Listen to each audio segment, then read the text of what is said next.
Hawak ang kwelyo niya, ay hinila ko siya papasok ng kwarto. Itinulak ko siya sa gitna ng kama. Tiningnan ko siya na may pang-akit ng ngiti sa aking mga labi. Nakita kong nagtaas baba ang Adam's apple niya. Napangiti ako dahil tinablan siya ng charm ko. Hinilikan ko ang nuki ng ilong niya at ang mga mata niya at tumingin muna sa mukha niya bago ko siya tuluyang hinalikan sa kanyang labi. Napaawang ang labi niya sa aking mga halik. Otomatikong napahawak ang mga kamay niya sa aking batok upang mas lalo lumalim ang halik. Ibinaba ko ang strap ng pantulog ko habang matiim niya akong tinignan. Nakita ko kung paano kumislap ang kanyang mga mata with passion and desire.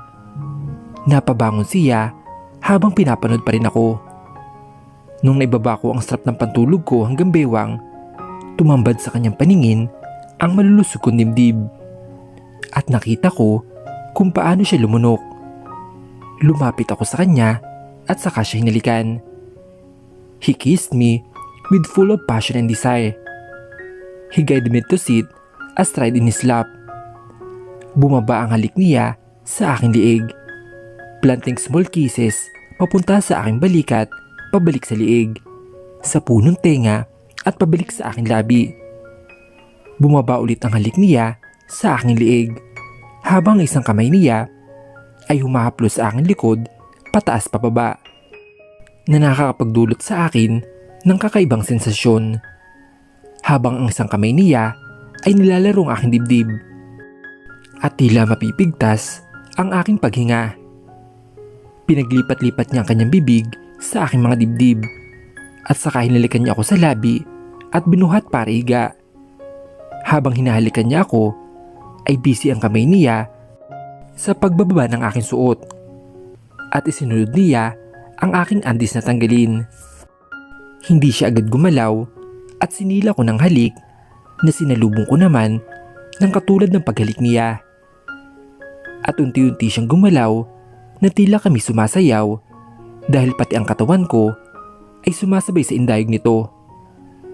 Ang hindi ko alam kung ilang beses kami naniig ay hindi ko na mabilang. Inihilog ko ang ulo ko at mas lalong isiniksik ang ulo ko sa kanyang dibdib. Naramdaman ko ang kamay niya at mas niyakap niya pa ako. Hindi ko alam kung paano ako napasok sa ganito. Kung paano naging ganito ang takbo ng buhay ko. Isa akong kabit. 24 pa lamang ako nang makilala ko siya. Pero bakit ako pumayag sa ganitong setup? Oo, mali ako. Pero naguguluhan ako. Basta ang alam ko ay masaya ako kapag kasama ko siya. At unti-unti ay hinila ko ng antok marahil sa sobrang pagod. Nagmamadaling sumakay si Amelia sa kanyang kotse at halos matapilok pa siya sa bilis ng lakad niya. Ini-start niya ang engine ng kotse niya. Napupok niya ang steering wheel nang hindi agad ito nag-start. Damn this car! Bulong niya sa kanyang sarili. Pati ba naman itong lintik na kotseng to? Ipapahamak pa ako? Napapailing na inayos niya ang rearview mirror ng kanyang sakyan at umandar na ito at agad inatras ang kotse na makitang walang sagabal sa likod nito. Na makaatras ang kotse ay agad niya itong pinasibad. Halos lipa rin ito patungo sa restaurant na pagdadausan ng meeting nila. Ipinahamak siya ng alarm clock na walang silbi. Mantakin mo, alarm clock na naturing pero hindi tumunog para lang magising siya. Napuyat pa man din siya kagabi dahil tinapos niya ang report na pinapagawa ng boss niya. Kaya ngayon ay naghahabol siya ng oras. Napamuntong hininga na lamang siya at sinulyapan ang sarili sa review mirror ng kanyang sakyan. Ni halos magpahid ng kaunting pulbo ay hindi niya nagawa. Tanging lipstick lang niya ang naipahid niya sa kanyang bibig dahil sa kapura niya. Binawi niya ang kanyang tingin at ibinaling sa daan hanggang sa makarating siya sa destinasyon niya. Agad-agad siyang bumaba at binitbit ang mga folders na kailangan niya para sa meeting. Malamang ay kanina pang siya hinihintay ng boss niya at nasisiguro niya na abot-abot ang sermon na matatanggap niya. Hahakbang na sana siya papasok ng restaurant na may kotseng mabilis ang takbo. Agad siya nagbawi ng paghakbang niya, pero sa gulat niya ay naitapon niya ang mga folders na hawak-hawak niya at nagliparan ang mga ito lahat ng laman niyon. Kung minamalas nga naman, galit siyang napatingin sa kotse at agad na umupo at isa-isang pinulot ang mga papel na nagkalat dito. Damn! Usal na lamang niya. Mabilis niyang pinulot ang mga papel at ang huling papel na akma niyang pupulutin sana ay may pumulot para sa kanya. Tumingala siya upang makita kung sino iyon, and she was stunned nung nakita niya ang gwapong mukha nito na nakasuot ng itim na shades. Bigla siyang napalunok ang nakalimutan ang pagkapuot sa taong may dahilan sa nagkalat niyang mga reports. At nang tanggal ito ang shades niya, ay mas lalo siyang humanga sa kagwapuhan tinataglay nito. A pair of deep black eyes na pag tiningnan ka ay para bang nanunuot sa buong pagkatao mo. A perfect shape of nose, ang bumaba ang tingin niya sa labi nito, and a kissable lips. Bumaba ang tingin niya sa kabuuan nito at tila ba ito isang mythic gods na nababasa niya sa mga libro dahil so perfect. At bagay na bagay rito ang kanyang business suit na suot. He is so gorgeous. Oh God! Kung hindi pa ito tumikim ay hindi pa siya matatauhan. Bagang pagkapahiya ang naramdaman niya. Satisfied? Nakakunot nitong tanong at marahil ang tinutukoy nito ang pagsuyod niya ng tingin mula ulo hanggang paa nito. Inilahad dito ang kamay niya upang tulungan siya makatayo at agad ba niyang tinanggap dahil nag-aapura siya. Isang thank you lang ang binikas niya at tinalikuran nito agad. Pagpasok niya sa restaurant ay nagtawanan magad ang boss niya na may kasamang isang babae na sexy na ang edad ay nasa late 20s.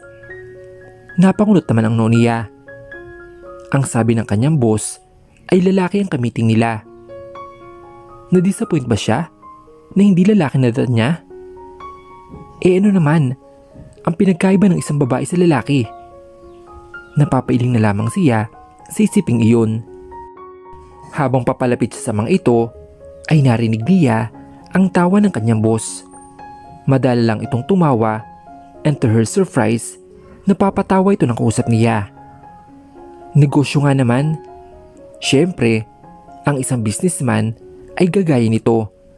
Marahil nakikisama sa kausap upang maging maganda ang flow ng gagawin nilang meeting. Tumikim siya upang ipahiwatig sa kanila ang kanyang pagdating. Agad na nag-angat ng ulo ang boss niya at isang ngiti ang sumili sa mga labi nito. Oh, Miss Rivera, you are here already. So this is my assistant, Amelia Rivera. Nakangiting pagpakilala sa kanya ng boss niya sa mga kausap nito. Otomatiko naman niyang ilahad ang kanyang kamay at nagpaskil ng isang friendly ngiti sa kanyang labi.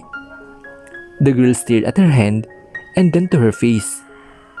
Akala niya ay titingnan lang nito ang nakalahad niyang kamay at handa na sa niya itong bawiin dahil konti na lang ay mapapahiya na siya nang abutin ito. Nice to meet you, Miss Rivera. At ngumiti ito sa kanya. So, now, umupo ka na, Amelia. Baling sa kanyang boss at agad naman siyang umupo sa tabi nito. Dalawahan ang mga upuan, bali ang 4 na upuan at magkatabi sila ng kanyang boss. Habang ang babae ay nakaupo sa tapat ng kanyang boss. May isa pang bakanting upuan at nagkibit balikat na lamang siya. Habang inilalabas niya ang mga folders na naglalaman ng mga reports niya, ay minaghila ng upuan sa harap niya at saka umupo ito. Napatigil siya sa kanyang ginagawa at nagangat ng ulo. To her surprise, it was the guy who nearly bumped her to her death. Napatuon ang tingin ng lalaki sa kanya. That pair of deep black eyes, sinalubong niya ang mga titig nito at tila nanonood sa kanyang kalamnan ang mga titig na iyon. Isang tikhim ang narinig niya kaya nagawa niya na mag-iwas ng tingin. Tila siya nahihipnotismo nang matitigan niya ang mga mata nito. Tila ba siya namamagnet at parang gusto niyang tumayo at lumapit dito. Napailing siya. Ano bang nangyayari sa kanya? Unang pagkikita pa lang nila ng lalaking ito, ganito na nararamdaman niya. Ito ba ang tinatawag na love at first sight? Siguro. At sinundan niya lang ng isang buntong hininga. Yes, this man is so attractive because he has the looks. Oh God, ano ba itong nangyayari sa akin? Marin siyang napapikit at tila ba napansin ng boss ni iyon kaya binalingan siya nito. Miss Rivera, is there any problem? May sakit ka ba? Nakakunot nung tanong nito. No sir, I'm fine. At umupo siya ng tuwid. So, let's start the meeting? Segunda niya. Naging maganda nga ang daloy ng meeting nila. Pero halos sa buong meeting ay tila nakamasid lang sa kanya ang lalaki at tinitingnan siya. Well, paano niya nalaman? Dahil sa ilang beses na mag-angat siya ng tingin, ay lagi niyang nasasalubong ang mga titig nito. At tila ba hindi ito itinatago na tinitingnan talaga siya. Mukhang pinapangalandakan pa nga sa harap niya. Sa huling beses na nagtama ang kanilang mga mata, ay hindi niya inulit na may gawi pa ang paningin niya sa harapan niya. Hindi niya ba alam kung bakit ganun ang pakiramdam niya sa titig ng lalaking ito? Kung sa iba ay pambabastos na ito sa ginagawa sa kanya. Ngunit iba ang nararamdaman niya dahil sa ilang beses na nagtama ang kanilang mga mata ay may nakita siya sa likod ng mga iyon. Was it admiration? Desire? Passion? Or just a lust? Napailing na lang siya at pilit na nag-focus sa meeting. Nang matapos ang meeting, ay agad siyang lumabas sa restaurant na iyon dahil halos hindi siya makahinga. Hindi na siya makatagal sa presensya ng lalaking iyon. Bubuksan na sana niya ang pinto ng kotse niya na may kamay na pumigil sa kamay niya. Napatingin naman siya dito nang wala sa oras. At sa pagsalubong ng mga mata nila ay may kung anong kiliti ang naramdaman niya. Hindi siya agad nakapagsalita. Parang natuyan ang lalamunan niya sa pagkakita sa lalaking ito. Wake off you fool. He is a totally stranger. Tapos, ganyan ka ako makapag-react? At nung makabawi siya, galit niyang binawi ang mga kamay niya. Saka pinagpag ang bahaging hawakan nito na tila may nakakahawa siyang sakit. I just want to give you your cellphone. Nahulog mo siguro to kanina. Inilahad niyang kamay nito na hawak ang cellphone ko. Bigla naman tuloy siyang nahiya sa inakto niya. Sorry, but thanks. Ngumiti siya ng pilit at tumalikod na. Nang hawakan nito ulit ang kamay niya. What? She snapped. Nanlaki ang mga mata ni Amelia na makitang unti bumababa ang mukha nito sa mukha niya. Akala niya ay halikin sa nito pero lumapit ang bibig nito sa tenga niya. Magkikita pa tayong dalawa. Napapikit siya nang madama ang init ng hininga nito sa kanyang tenga. Her body shiver with just his voice. Oh my God, boses pa lang yun. Paano na lang kapag kamay niya na? Naipilig niya ang kanyang ulo, sisiping iyon at agad na lumayo sa kanya at pinandar ang kotse ko. Baka kasi harangin niya ako at mahirapan na iwasan siya. Am I attracted to him? No, it can't be. Bilinis niyang patakbuhin ang kotse niya hanggang sa makarating siya sa opisina nila at isinubsob ang sarili niya sa kanyang trabaho. Mag-aalas 5 na pala ng hapon, napakabilis ng oras. Kanina umaga lang, ngayon ay magagabi na naman. Napabuntong hininga na lamang siya Inayos niya ang mga gamit niya at iniligpit ang kasalukuyan niyang ginagawa nang biglang tumunog ang kanyang cellphone na nakapatong sa lamesa. Napakunot naman ang kanyang noo na makita niya yung nag-text. It was only a number. When she opened the message, mas lalo siyang napakunot noo dahil niyayaya siya nito na lumabas silang dalawa. The number is not familiar, so baka na wrong send lang ito. Kaya binalik niya lamang sa bulsa ang kanyang cellphone at lumabas na ng opisina. Paglabas niya ay nasa lubong niya si Joanna. Ninitian niya ito. Joanna is her boss' favorite employee. Yung tipong papapasukin siya nito sa opisina at sobrang tagal lumabas. At minsan, lumalabas pa sila ni boss na sila lang dalawa. Bulong-bulungan nga na girlfriend daw siya ni boss pero hindi niya alam kung may katotohanan lahat ng yun. Alam niyo naman, pag chismis, may dagdag bawas. Pero kung totoo man iyon, ay wala na siyang comment doon. Talagang pinairal lang ni Joanna yung utak niya. Kasi kung sa edad, mas matanda ng 20 years si boss at si Joanna ay 23, so sobrang laki ng age gap.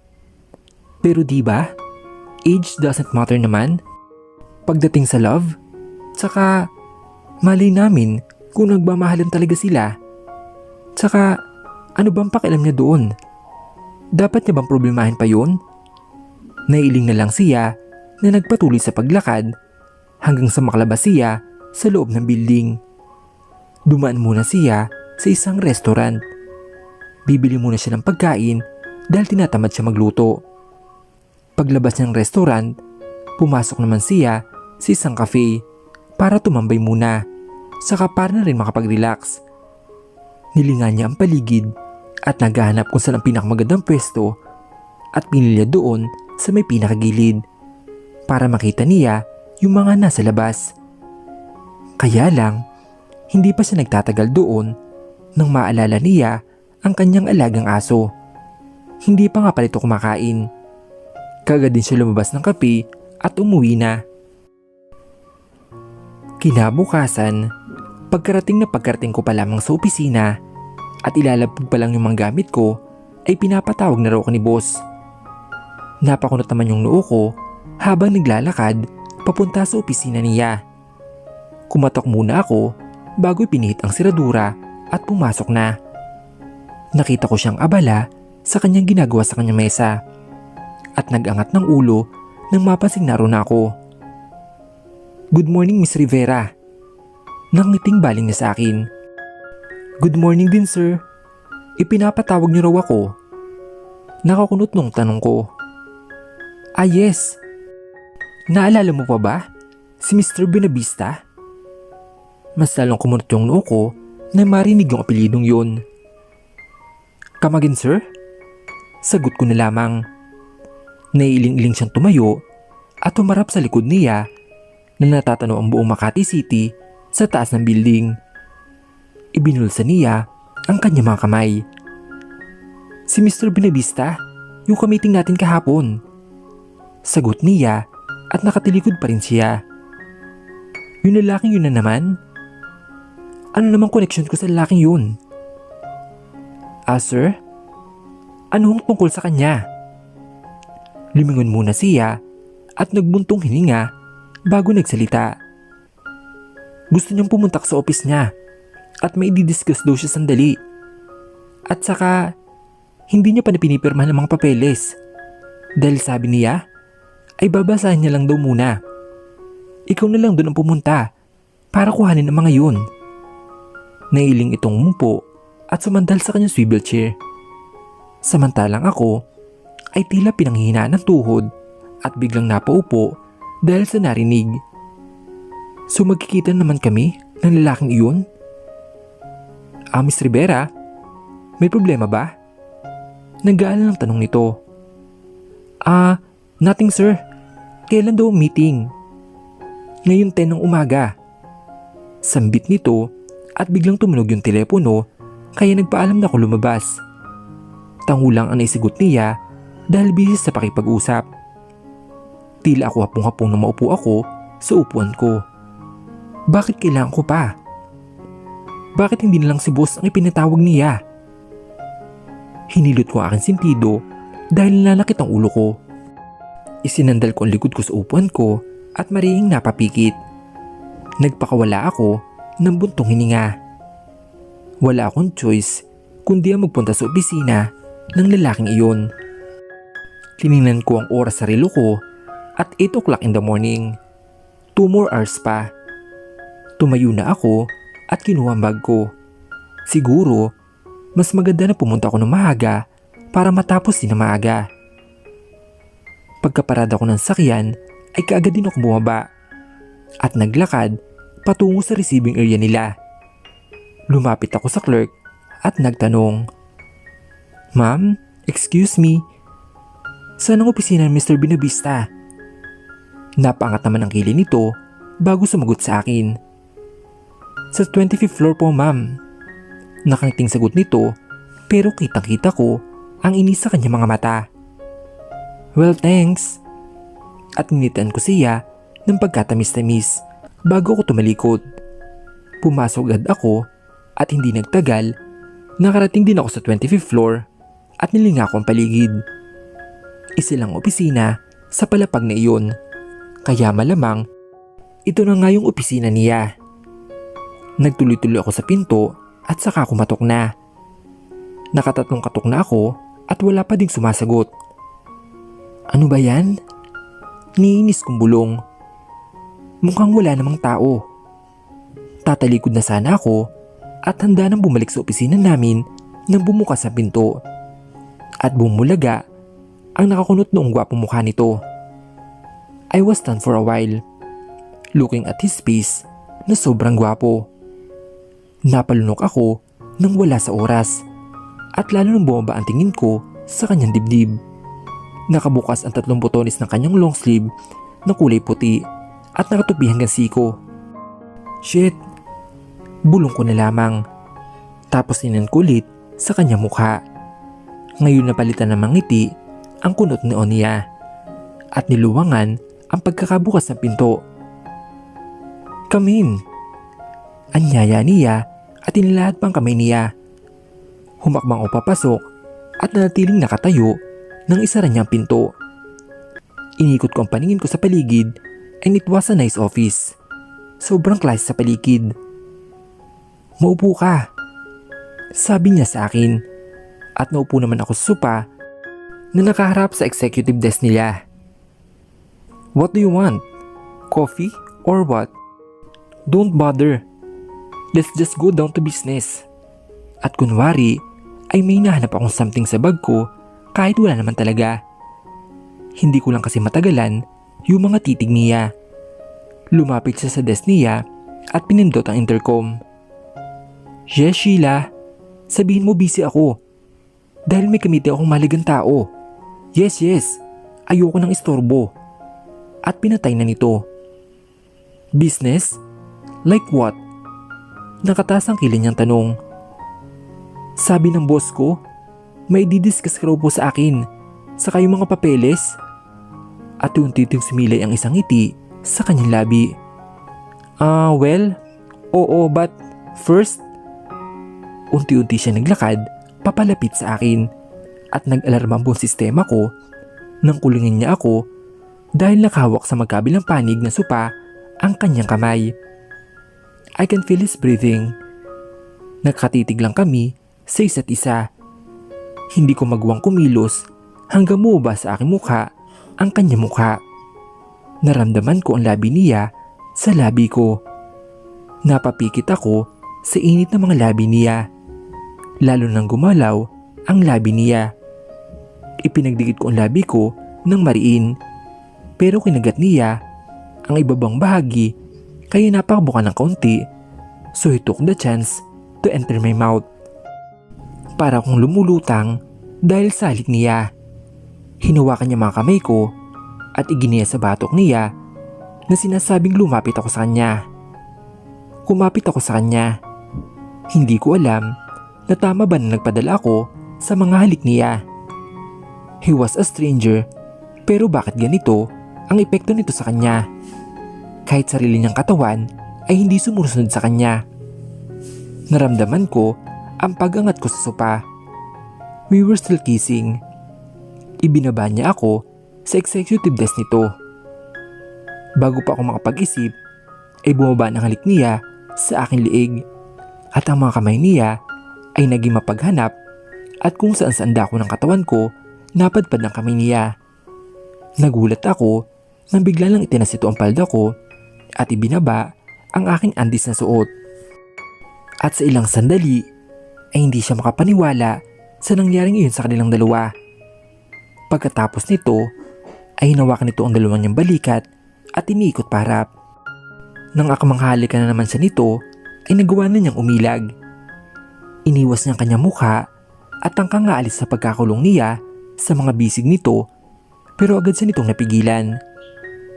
He just smirked. Tumayo ito ng maayos at medyo niluwagan ang kanyang necktie. Nakatitig lang ito sa kanya. Napalunok siya sa paraan ng pagkakatitig nito sa kanyang mukha. Napahigpit siya sa kapit sa gilid ng lamesa.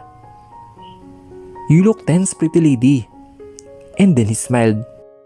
Ang bilis na magpalit ng mood ng lalaking ito. Tumalikod ito at tinungo ang kanyang mini reb at naglabas ng champagne. Naglagay ito ng alak sa 2 baso. Inalapag nito yun sa lamesa at nilingon siya. "Come and join me." Anyaya nito at itinaas ang isang baso. Hindi niya alam kung anong problema ng lalaking ito. Hindi niya rin alam sa sarili niya kung bakit niya pinagkaloob ang sarili niya sa isang estranghirong kagaya nito. Samantalang all her life, binakuran niya ang kanyang sarili ng napakataas na pader para hindi siya malapitan ng kung sino mang mga lalaki. Pero itong isang ito ay napakalakas ng epekto sa sistema niya. Hindi niya magawang mag-isip ng maayos kaya sobrang lapit nito sa kanya. "Hey!" Untag nito sa kanya habang nakunot noo. "Kung iniisip mo yung tungkol doon, well, ganun lang ako mag-greet ng bisita." Sabi niya sa akin. "What? So greet lang pala? Magitan sa kanila, ganun? Damn this man." Bigla tuloy uminit ang ulo niya sa kanyang narinig. Imbes na paunlakan niya ang anyaya nito, ay humarap siya sa mesa at pinulot lahat ng mga papeles na kailangan niya. Aalis na siya. Wala nang rason para magtagal pa siya rito. Nakuha niya mga papeles at nakuha ng lalaking ito ang kanyang katawan. Napapigit siya ng mariin, saka nagpakawalan isang malalim na buntong hininga, saka humarap sa lalaki.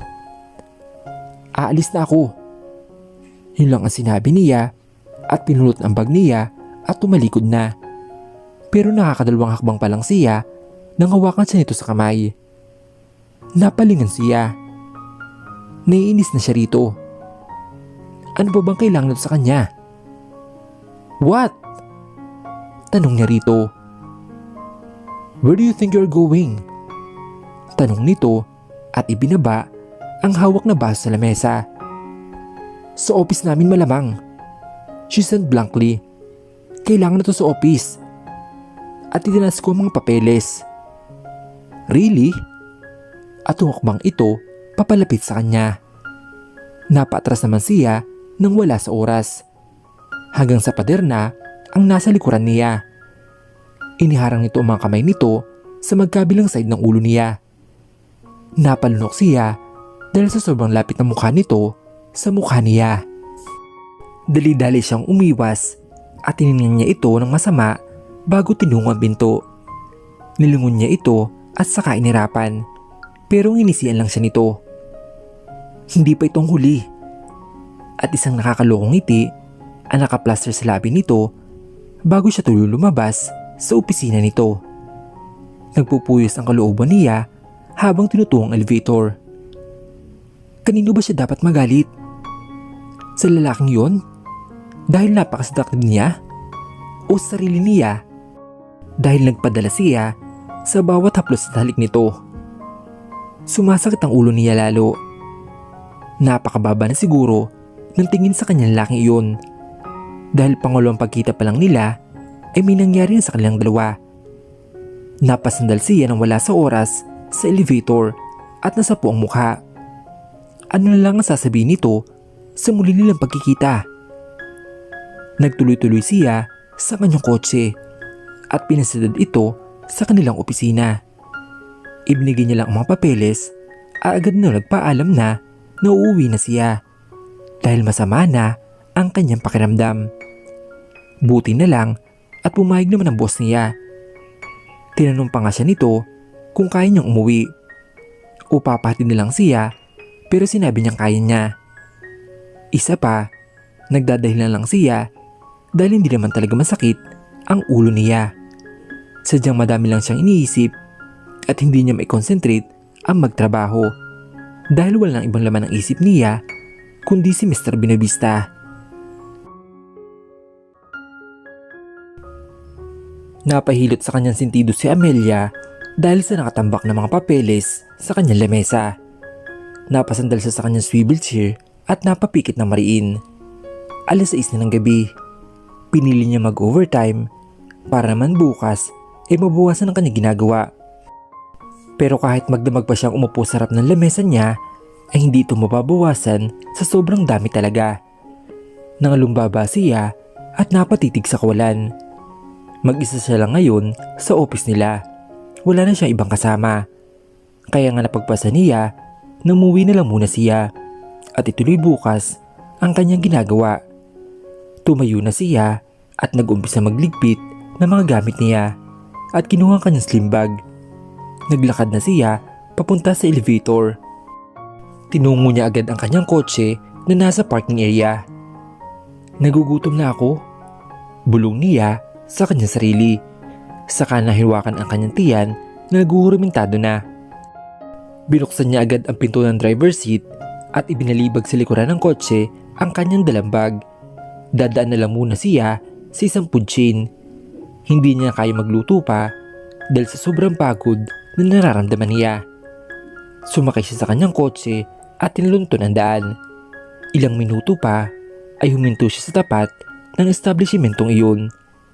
Bumaba siya agad at itinulak ang salaming pinto ng restaurant na iyon. Umupo na siya at nanguha ng magazine na kanyang babasahin. Magbabasa muna siya para naman ma-refresh ang utak niya dahil napagod ito sa maghapon niyang trabaho. Ilang saglit pa ay dumating na ang order niya kaya kumain na siya. Masigla siyang kumain dahil nagugutom talaga siya nang mahagip ng paningin niya ang 2 taong kakapasok lang ng kainan na iyon. The guy is wearing his business suit and look dashing. May kasama itong babae na blonde ang buhok.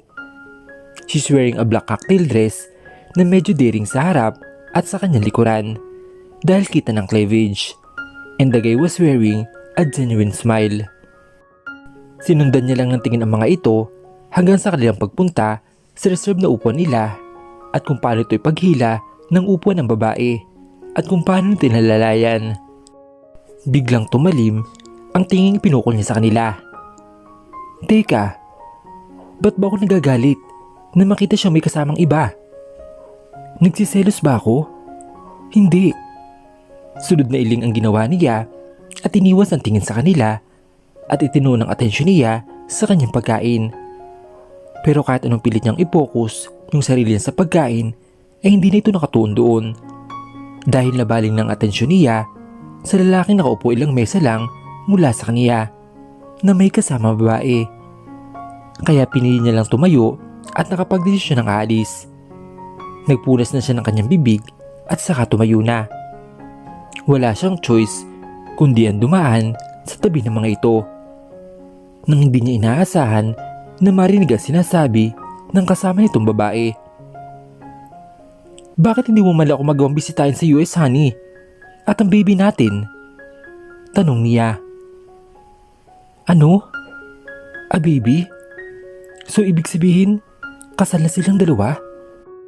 Nagabura siyang makalampas sa mga ito nang hindi sinasadyang mahagip ng balakang niya ang kanilang lamesa dahil may nakasalubong siya kaya siya nagpagilid. Biglang napatayo ang babae dahil natapunan ng juice ang kanyang suot. Bigla naman siya nitong tiningnan ng sobrang sama.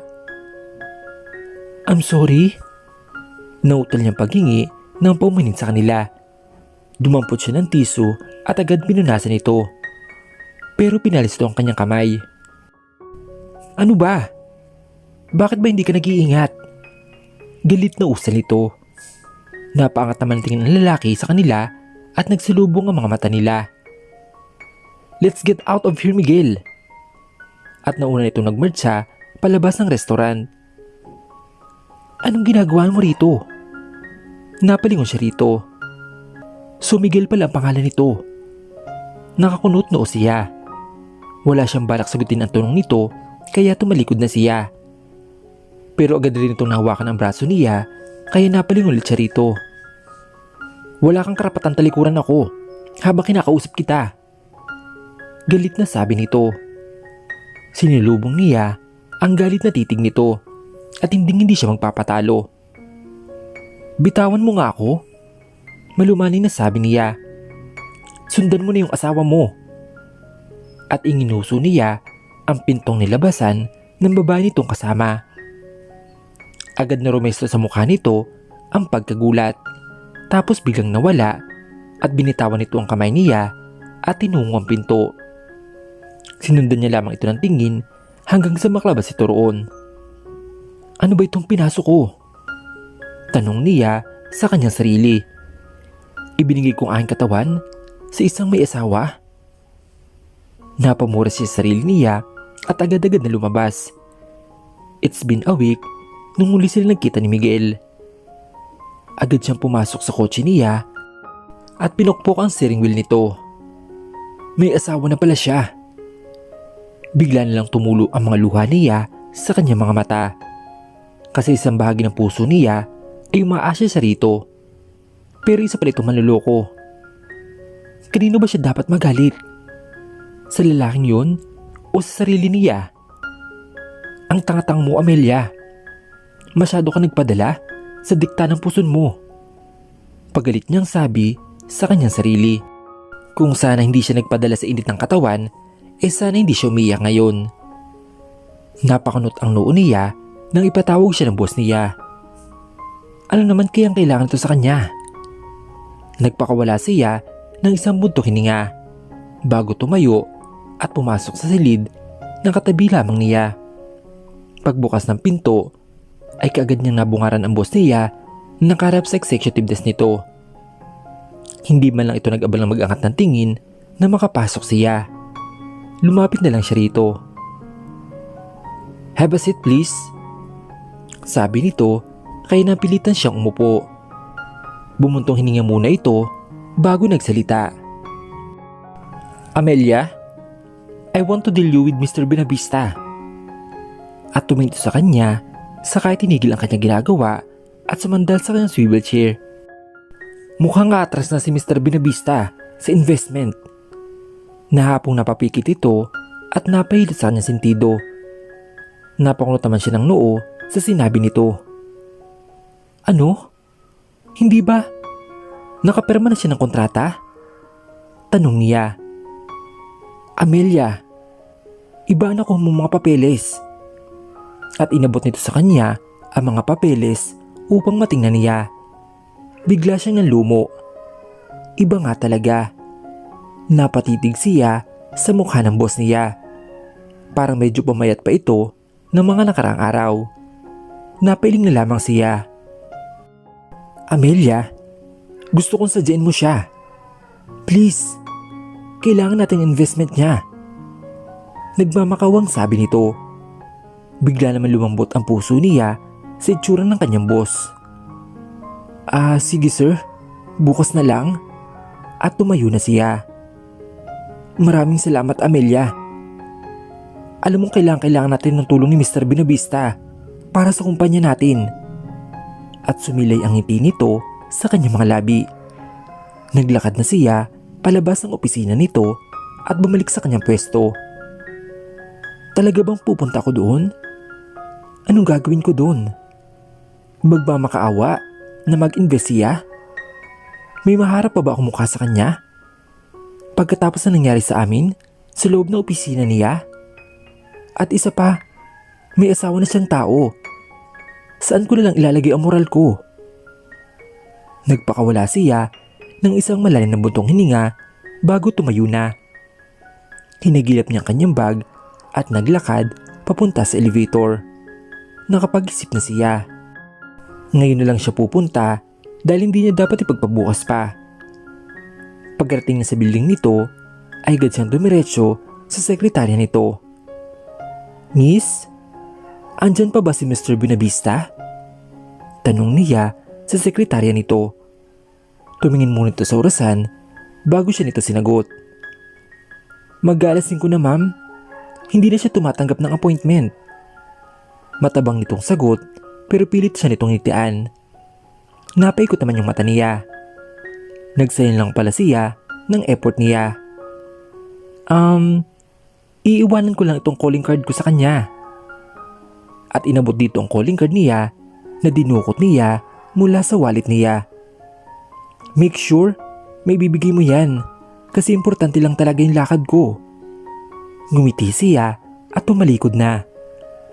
Pagkarating niya sa kanyang bahay ay 6:00 pasado na. Naligo muna siya at kagad nagbihis. Magluluto na lang siya ng kakainin niya. Bubuksan niya pa lang sana ang kanyang mini rep nang tumunog ang cellphone niya. Napakunot ang noon niya dahil hindi nakarehistro kung sino man ang tumatawag dito. Nagdadalawang isip pa siya kung sasagutin niya ito. Pero pinili lang itong sagutin dahil baka importante ang sasabihin na kung sinong tumatawag. "Hello? What do you need?" Nagulat siya. Boses ito ni Mr. Buenavista. Lumunok muna siya at huminga ng malalim bago nagsalita. Sir Miguel Buenavista?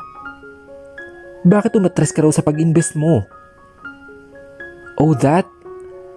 Nakapag-isip-isip lang kasi ako." "What?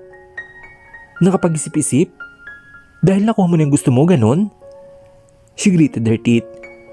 Biglang uminit bigla ang ulo niya.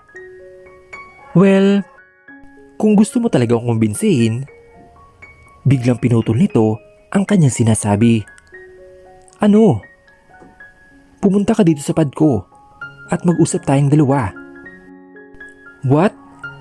Are you nuts? Gabi na. Hindi na oras ng trabaho." "Ikaw ang bahala, Amelia. Sige." "No, wait." Narinig niya ang marahang pagtawa nito. Ibigay nito ang address at kagad rin siya nagbihis. Kailangan niyang gawin ito dahil hindi siya pwedeng mawala ng trabaho. Kailangan niya ring iligtas ang kumpanya nila. Pagdating sa kondominium sinabi nito, ay nalula siya sa karangyaan ng kakita niya. Labi pa lang ay kakikitaan ng karangyaan. Sumakay siya agad sa elevator at pinindot ang floor na pupuntahan niya. Agad rin naman siya nakarating sa destinasyon niya. Nahanap niya agad ang pad nito at dahil 2 kwarto lang ang nudo doon sa palapag na yun. Isang katok lang ginawa niya at agad nitong binuksan. Halatang hinihintay talaga siya nito. Malawak ang pagkakangindi nito nang buksan ang pinto. "Come in." At niluwangan nito ang pagkakabukas ng pinto. Hindi siya napigilang mamangha sa ganda ng structure ng pad nito. Navy blue ang pintura ng dingding at may sopa na kulay black sa sala. May mga painting din na nakasabit sa dingding. "Have a seat." Pero tiningnan lang ito ng masama at tumawa lang ito. Umupo rin siya pagkaraan ng ilang minuto. Umupo rin ito sa kanyang tabi. "Did you eat already?" Let's just go down to business, please," she pleaded.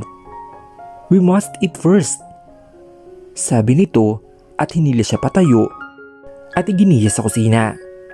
Ipinagila pa siya ng upuan. "Oh, sweet. Ano ba? Paggalit ko sa sarili ko." "Umupo ka lang dyan at ipagluluto kita," nakangiting sabi niya. Oh, that smile could melt my heart in a second. Buti na lang at tumalikod na ito kaya hindi nito nakita ang sunod-sunod na pag-iling niya. She just watched him.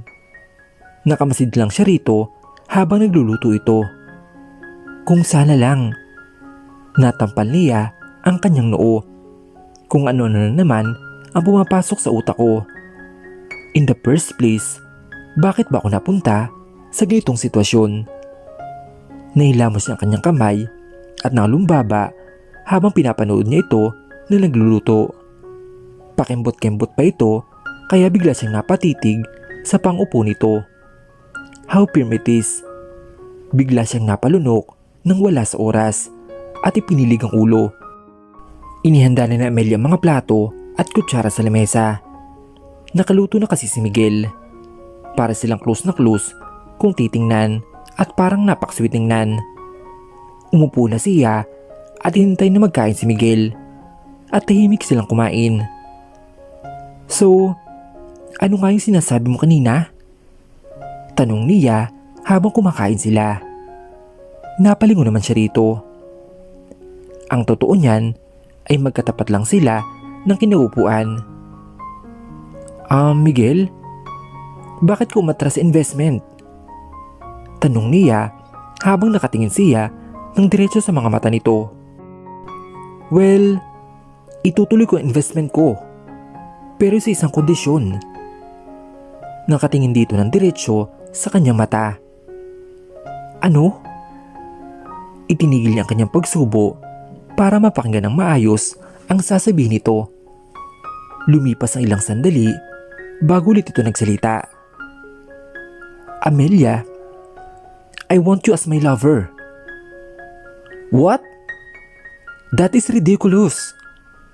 Galit na asik niya rito at tinignan niya ito na may puot sa kanyang mga mata. That is my condition. Kung ayaw mo, ganun talaga. Kibit-balikat itong sagot at itinuloy ito ang pagkain. To be his lover? What the hell? That's insane.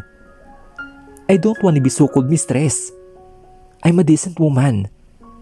Isasakripisyo ko ba ang pagkatao ko dahil lang sa isang investment? Hindi maaring di makuha ng boss ko ang investment na galing kay Miguel dahil sobra itong mahalaga. Pero, kailangan ba na ganito ang maging kapalit? Ako ang kapalit ng pag-invest niya? Bakit kailangan mo pa ako? May asawa ka na.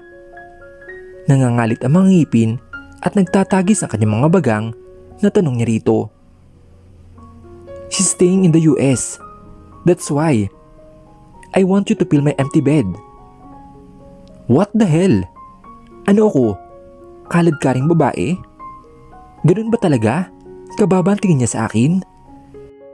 Nakipagtagisan siya ng tingin rito.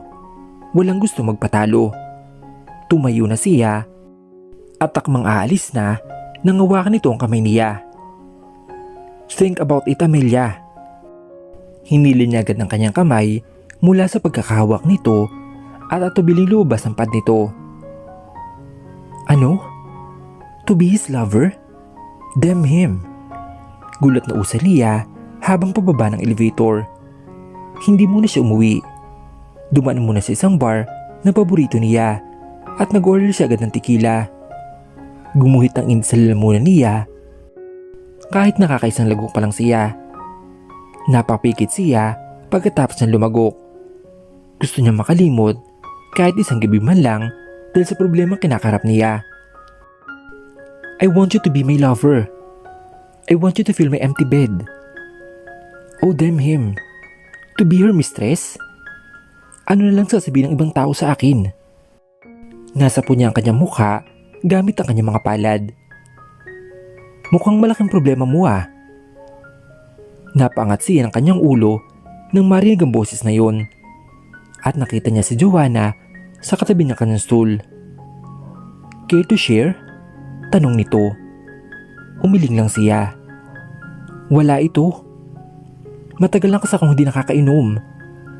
At itinas niya ang kanyang baso at nakipag-cheer sa kanya. Ikaw, bakit ka nandito? May problema ka ba? Nakataas ang kilay niya na tanong rito. Nakatingin lang ito sa drinks nito at pinaikot-ikot ito. Humugot muna ito ng malalim na buntong hininga bago nagsalita. Hindi ko alam kung ano itong pinasok ko.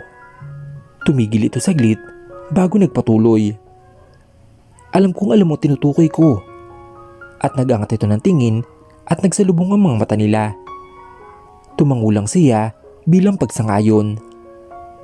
Mali nga ba iyon? Tanong nito sa kanya. Sa mata siguro ng iba? Kibit balikat niyang sagot. Pero for me, it's not a big deal. Ngumiti ito sa kanya. Lumipas ang ilang sandali bago dito nagsalita. Alam mo ba ang palugin ng kumpanya? Sabi nito. Napalingon naman siya rito. Nakatingin pa rin ito sa baso niya. Tumungga muna ito bago ulit nagsalita. Kaya kailangan ng investment ngayon ng kumpanya. Napahugot ito ng isang buntong hininga. Lalo na ang galing kay Mr. Benevista. Nagulat naman siya sa balita niyang iyon. Kaya siguro itong mga naraan ay napapansin niya na tila laging lutang ang isip ng boss niya marahil na stress ito. Siya naman ang nagpakawala ng isang buntong hininga. Ano ngayon ang gagawin niya? Isasalba ang kumpanya gamit ang sarili niya. Malaki ang utang na loob niya sa kanyang boss. Dahil nang mamatay ang magulang niya, ay itong umako ng lahat ng responsibilidad sa kanya. Pinag-aral siya nito, binihisan at binigyan ng magandang trabaho. Kaibigan ito ng kanyang yumaong ama, kaya marahil inaawa ito sa kanya at tinulungan siya. Minsan pa ay nagpakuwalit siya ng isang malalim butong hininga at ininom ang natitirang laman ng baso niya. Tumayo na siya at nagpaalam kay Joanna. Nakatatlong katok ako bago bumukas ang pinto. Bakas ang pagkagulat sa kanyang gwapong mukha pagkakita sa akin. Humakbang ako papasok ng pad niya. Nasa pukong ulo ko. Sobrang sakit nito. Parang umiikot ang paligid ko. Buti at nakaya ko pa na makarating ulit dito. Umupo muna ako sa sopa at napapikit ng mariin. Naramdaman ko na umupo siya sa tabi ko. Nanatili pa rin ako nakapikit. So Amelia, nakapag-desisyon ka na ba? Rinig kong tanong niya habang nakapikit ang mga mata ko. Oo. Maikling sagot ko na hindi pa rin nagmumulat ang aking mga mata. You're drunk. Tanong niya. At naramdaman ko na tumayo siya. Pagbalik niya ay may dalan siyang kape at inilapag sa mesita na nasa rap ko. Inumin mo muna ito. Abot niya sa akin ang isang tasa. Inabot ko naman at humigop dito. After a while ay binaba ko ng tasa. Tumayo ako at humarap sa kanya. Napakulot naman ang noo niya habang nakatingin sa akin. Nang walang ano-ano'y, umupo ako sa kandungan niya na nasa magkabilang panig ang mga paa niya. Agad na pagkagulat ang rumehistro sa kanyang mukha. Pero nahalinhan iyon ng ibang emosyon. I lowered my face into him. I opened my mouth when it landed to his lips. I don't even know how to kiss. That's why I am giving him the chance to start the kiss. Dala ng kalasingan ay hindi ko na alam ang aking ginagawa. Makalipas lang ilang sandali ay parehas naming nabot ang langit at nanatili sa ganong posisyon nang buhatin niya ako. Tiningnan ko siya na nagtatanong ang mga mata pero hindi siya nagsalita. Bagkus ay tiningnan lang din ako na may ngiti sa mga labi. Ipinasok niya ako sa kanyang silid at ibinaba sa kama. And here and there ay inangkin niya ako ng kung ilang beses ay hindi ko na alam. Nagising ako dahil sa sikat ng araw na tumatama sa aking mukha. Ipinikit ko ng mariin ang aking mga mata at pinakiramdaman ang aking sarili. Nakarinig ako ng lagaslas ng tubig na nagmumula sa banyo. Marahil si Miguel ay naroon. Ano ba itong pinasok ko? Ang maging lover ng isang taong nasa malayo ang asawa? Alam ko napakaling pagkakamali iyon. Paano ko maiwasan ang lalaking ito kung isang haplos lang niya ay tila nawawalan na ng lakas sa mga tuhod ko. Naanimoy ice cream na nalulusaw kapag natapat sa araw. Pero wala na akong magagawa. Andito na ako. Alam kong malaking pagkakamali ito. But once in a while, ay hayaan ko muna ang sarili ko sa ganitong setup para may salba ko ang aking trabaho at ang aming kumpanya. Paano kapag nalaman ng asawa niya ang tungkol dito?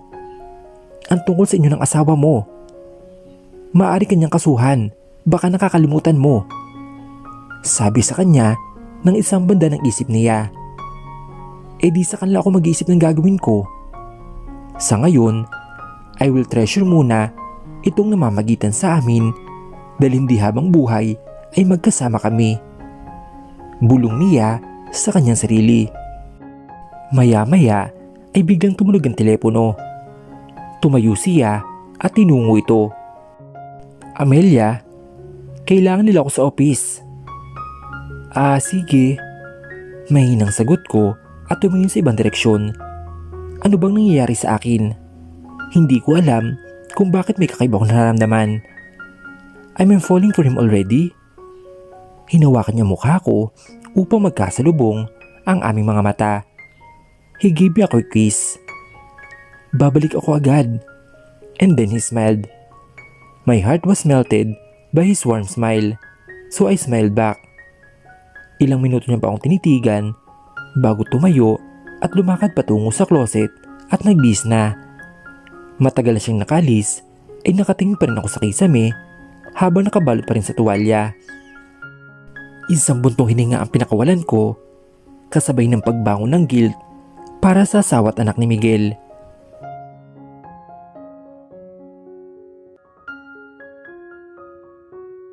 Pagkaalis ni Miguel ay nagpasya na rin akong tumayo mula sa kama at nagtungo sa aking apartment. Nahiga ako sa sarili kong kama at tahimik kong iniikot ang paningin ko sa aking silid. Pakiramdam ko ay napakatagal kong hindi umuwi. Hinaplos ko ang kobre kama at saka pumikit na ako.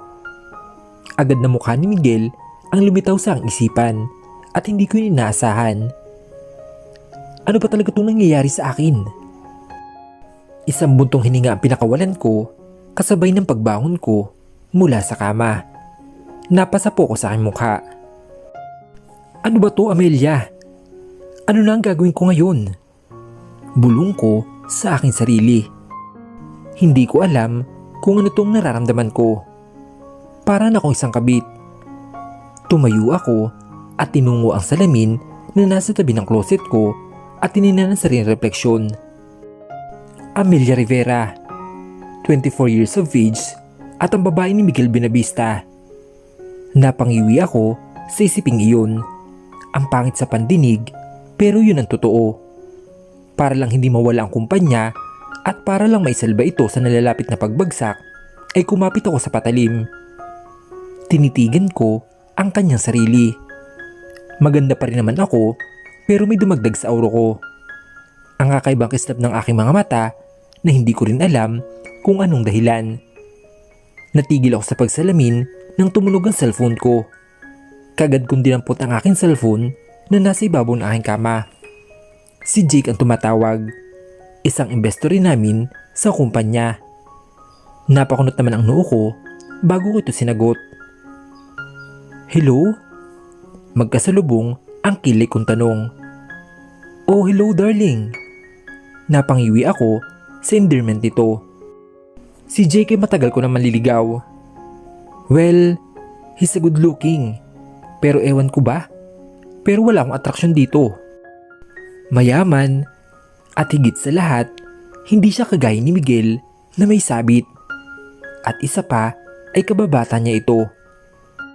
Amelia, may party kasi na dapat daluhan ang mga businessman na kagaya namin nila tito. Since wala akong mayayaya, ikaw na lang yayain ko. Pwede ka ba? Pwede ba?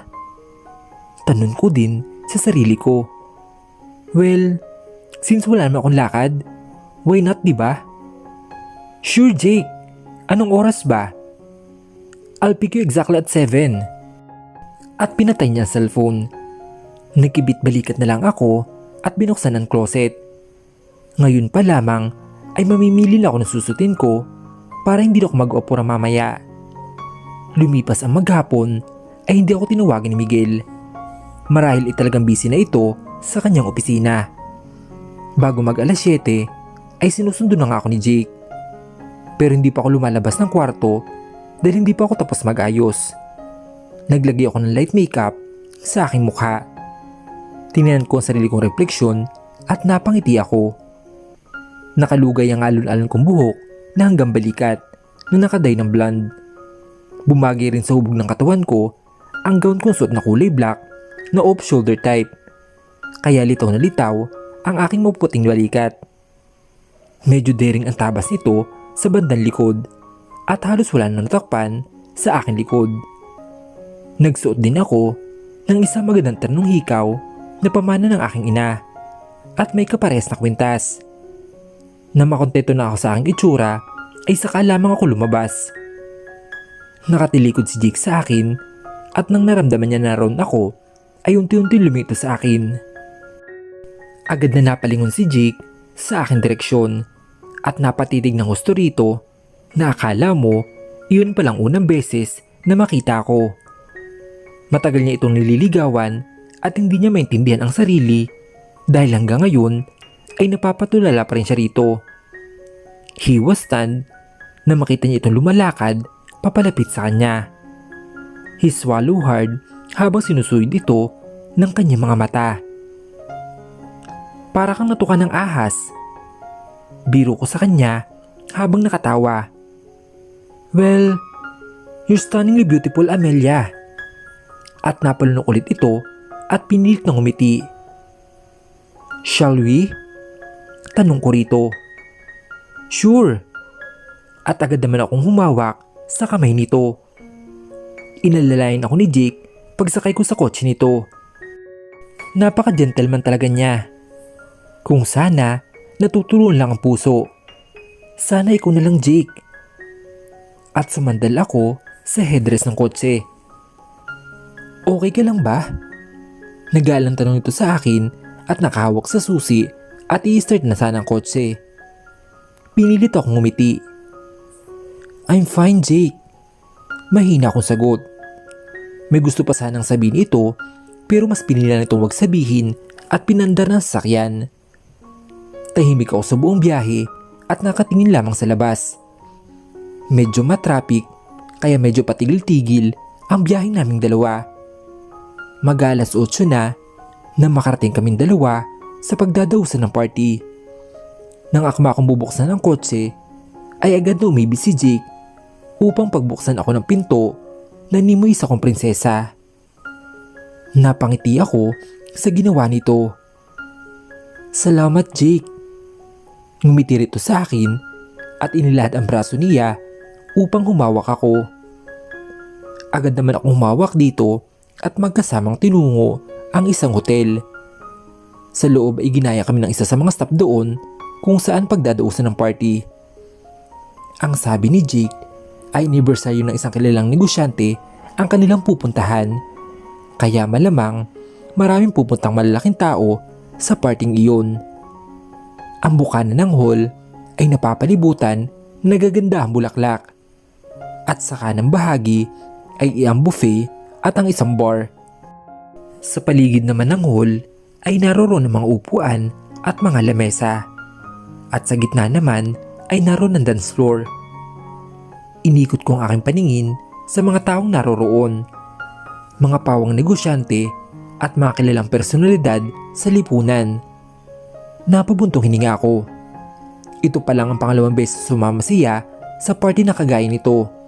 Dahil ayaw ko sa ganitong mga okasyon.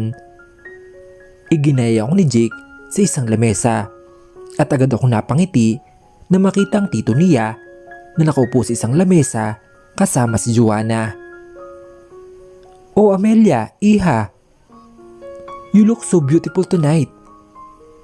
Sinserong bati nito sa akin. Salamat po, tito. At umupo siya sa tabi ni Joanna na agad ako namang nginitaan. Si Jake at ang tito niya ay agad na nag-uusap tungkol sa kumpanya.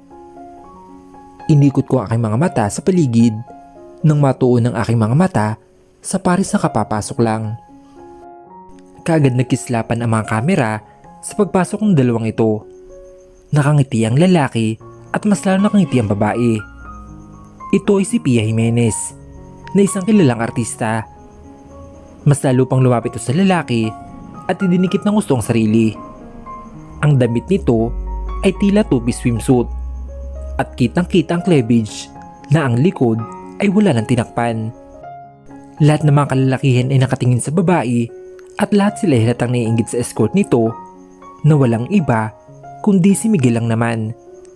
Nagngit-ngit ang kalooban niya na inalis pa ang paningin doon sa bukana ng hall at itinungo sa lamesa ang tingin. Kaya pala siya hindi tinatawagan ito dahil busy ito sa paghahanda sa party na iyon. Hindi niya alam kung bakit siya nagingit-ngit. Naiinis siya sa lalaking ito. Pero bakit? Dahil ba may kasama itong ibang babae na pumunta sa party? Tiningnan niya ulit ang dalawa na ngayon ay nakaupo sa isang mesa at prengteng nakaupo katabi si Miguel. Pumailang ang isang tugtog at agad niyakag ng babae si Miguel na sumayaw sa gitna. Hindi niya hiniwalayan ang paningin sa dalawang ito. Ikinawit ng babae ang mga kamay sa leeg nito at si Miguel naman ay nakangiti habang ang mga kamay ay nasa bewang nito at hinapit ito. Halos wala ng space sa pagitan ng mga ito and they were happily talking. Damn this man! Lahat ba na talaga ng babae ay nadadaan ito sa charm niya? Agad siyang tumayo. Saan ka pupunta, Amelia? Napalingon sa kanya si Jake at natigil silang tito niya sa pag-uusap. Si Joanna ay tahimik lang na nakamasid sa kanya. Magsi-CR lang ako at tinungo niya ang banyo. Hindi pa siya nakakarating sa banyo nang biglang lang tumulo ang mga luha niya sa kanyang mga mata. Damn that man! So lahat ng babae ay kaya niyang paikutin? Lahat ng babae ay kaya niyang kuhanan ng atensyon? Agad niyang pinunas ang luha niya at nilak ang pinto pagkapasok niya. Tumingin siya sa kanyang refleksyon sa salamin. Maganda rin naman siya katulad ng babaeng iyon. Sexy, alluring, nasasaktan ng ego niya dahil hindi man lang siya niyaya maging date nito sa party na iyon. Pero bakit? Dahil ba isa lang akong parausan niya? Agad siya lumabas ng CR at may nakasalubong na waiter. Kumuha siya ng isang baso ng champagne. Pagkarating niya sa kanilang lamesa ay umupo siya agad at tiningnan ang dalawa. Patapos na ang kanta kaya inakay ni Miguel si Pia sa kanilang upuan. Halos mabasag ang baso sa higpit ng hawak niya. Kung nakakamatay lang ang tingin niya ay malamang kanina po bumulagta ang dalawa sa sahig. Ininom niya ang laman ng baso. Agad na gumuhit ang init sa lalamunan niya at bahagyang naubo. Napalingon naman si Jake sa kanya. Ano ka ba, Amelia? Bakit ka umiinom? May galit sa tono nito. Malaki na ako, Jake. Bali walang sagot nito. Ayaw niyang mapagbuntunan ng galit ito dahil wala naman itong kasalanan. Okay, but care to dance? Nag-iba na ang tono nito at bahagyang lumambot ang ekspresyon ng mukha. Sure, at ngumiti siya ng matamis. Agad siyang inilalayan papunta sa dance floor at pumailan lang ang isang sweet music. Hindi siya nagreklamo na igay ni Jake ang mga kamay niya sa balikat nito.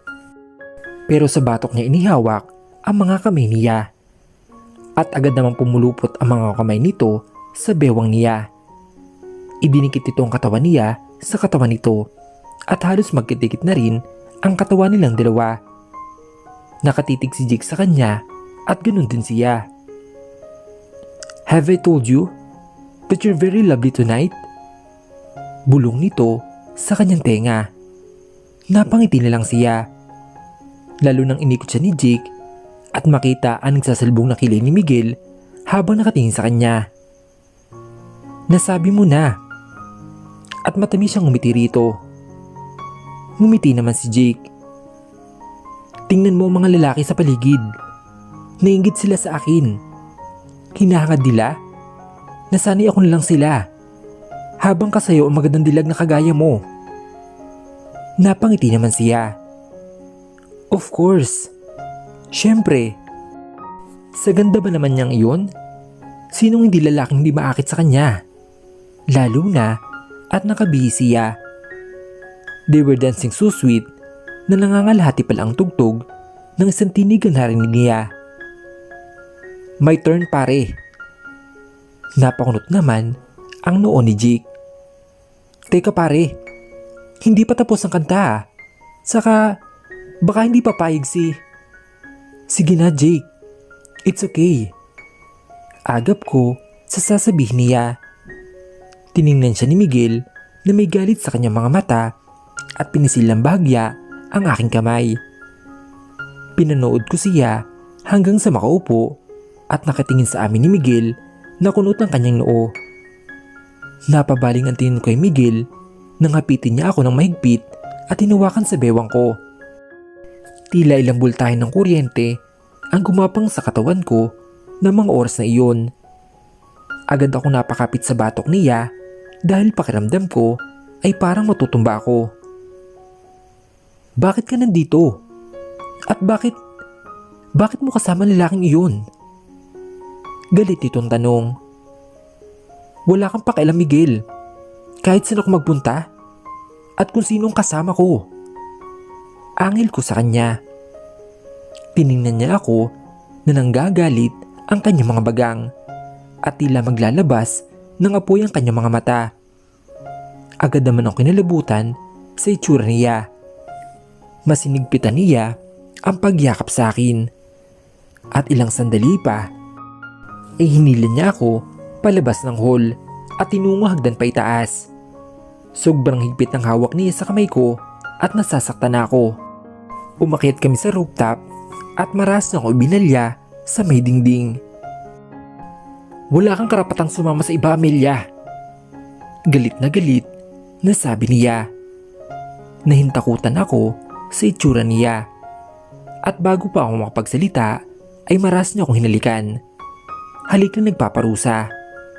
At hinapit siya ng sobrang higpit. So ironic. Pero sinagot niya ang halik nito ng isang mainit na halik.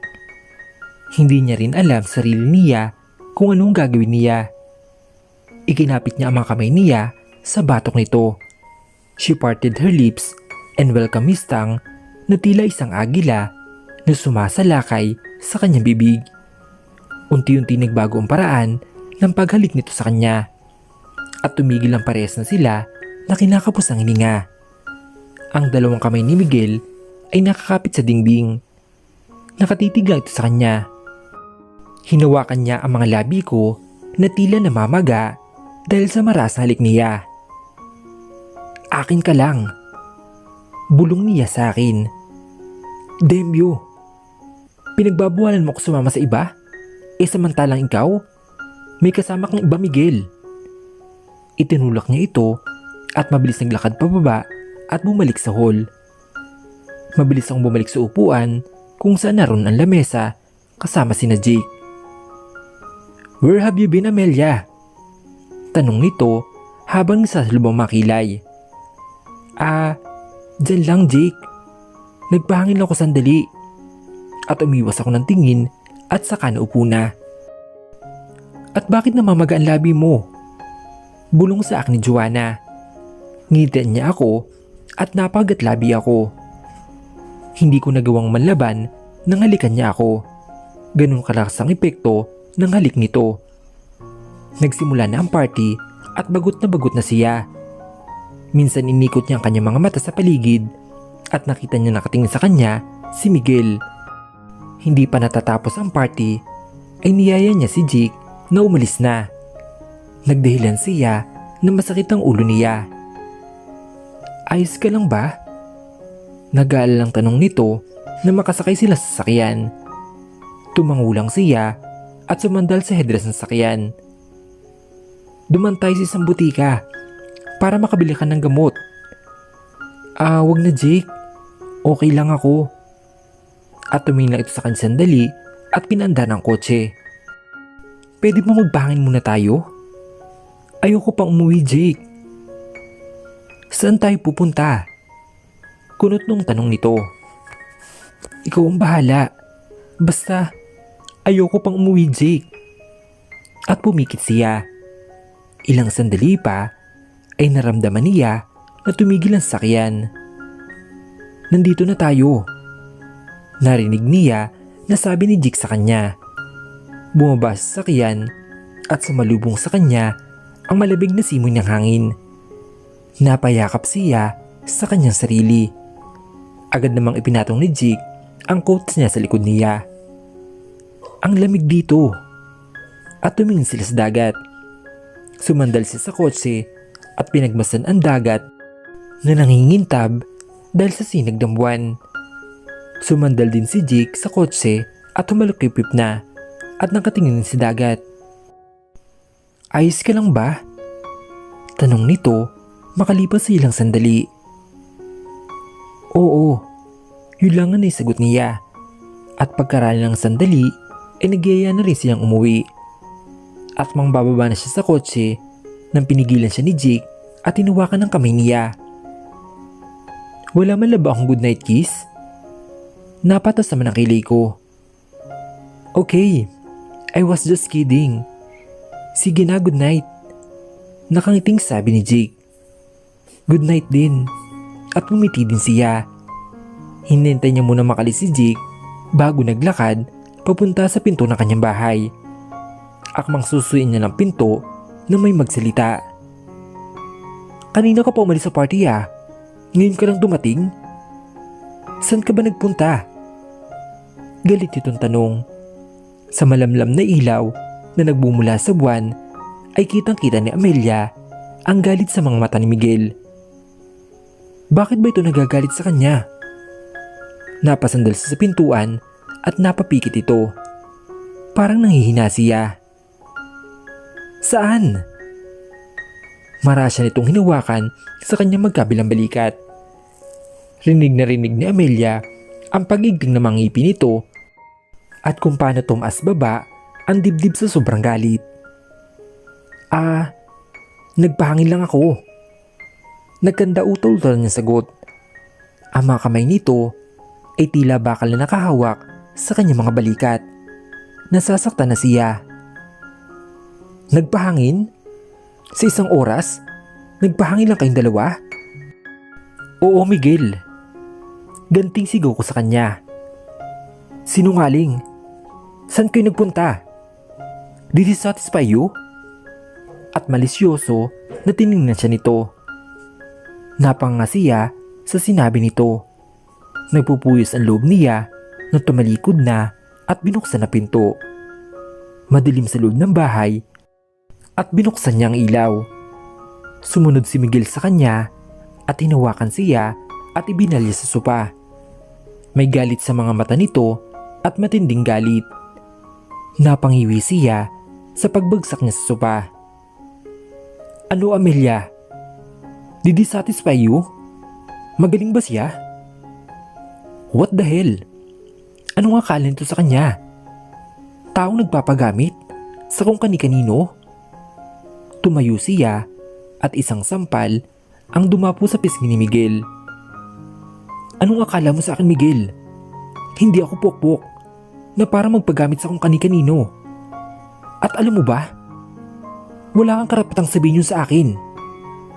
Hindi porke pumayag ako na maging kabit mo ay tatrato mo na akong ganito. Sigaw ko sa kanya.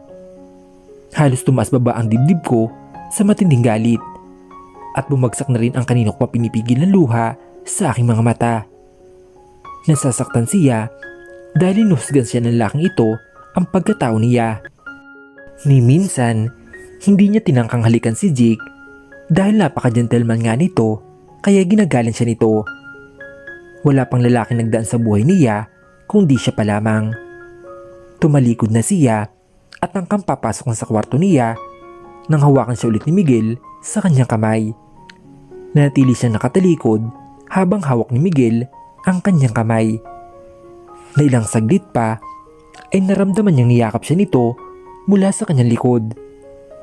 Ilinantay nito ang baba niya sa kanyang balikat. "I'm sorry, Amelia. Nabigla lang ako." Bulong nito na punong-puno ng sincerity. Napapikit siya nang humaplos sa kanyang tenga ang mainit itong hininga na nagdulot sa kanyang isang sensasyon na hindi niya mabigyan ng pangalan. "I didn't mean to say that. Ang gusto ko lang ay huwag ka na makapagkita sa lalaking iyon." At lumuwag ang yakap niya. Nagsimula siyang dampian ng mumuting halik ang mga balikat nito at napapikit ako ng mariin. "Ayoko makita kang may kasamang iba. Akin ka lang, Amelia. At gusto kita." Mabilis na lumipas ang araw. Isang buwan na simula ng araw na pumayag si Amelia sa setup na gusto ni Miguel. Naging maganda naman ang takbo ng relasyon nila. Sapat na siya ni Miguel tumitira.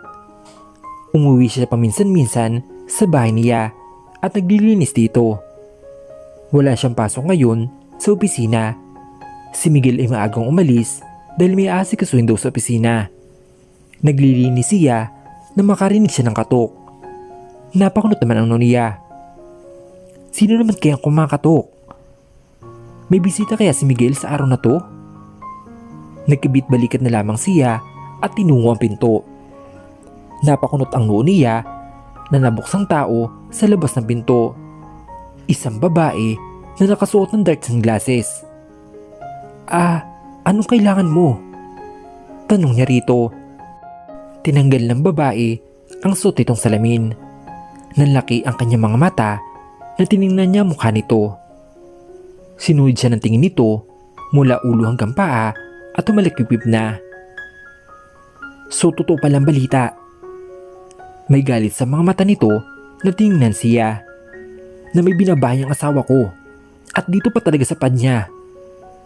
Marami itong napailing. "Pang-ilan ka na sa mga binahay niya rito at ginawang parausan? Hindi ko na mabilang."